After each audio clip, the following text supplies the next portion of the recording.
വരാൻ പോകുന്ന തെരഞ്ഞെടുപ്പുകളെ ഏറ്റവും മികച്ച രീതിയിൽ UDF നേരിടുമെന്ന് പ്രതിപക്ഷ നേതാവ് വി.ഡി. സതീശൻ. വയനാട്ടിൽ മാധ്യമങ്ങളോട് സംസാരിക്കുകയായിരുന്നു അദ്ദേഹം.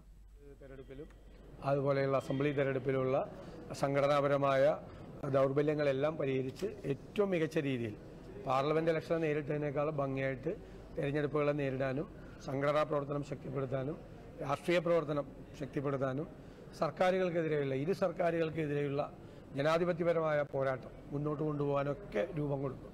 മുതിർന്ന നേതാക്കൾ ഉൾപ്പെടെയുള്ള എല്ലാവരുമായിട്ട് കൂടിയാലോചിച്ച് ഒരു ടീമായിട്ട് സംഘടനാ പ്രവർത്തനങ്ങൾ കൂടുതൽ ശക്തിപ്പെടുത്തും.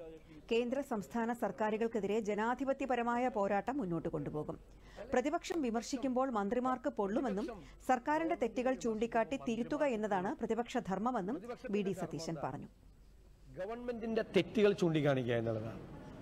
അവര് തെറ്റായ കാര്യങ്ങൾ ചെയ്യുമ്പോൾ അങ്ങനെ ചെയ്യരുതെന്ന് പറയാൻ വേണ്ടിയിട്ടാണ്.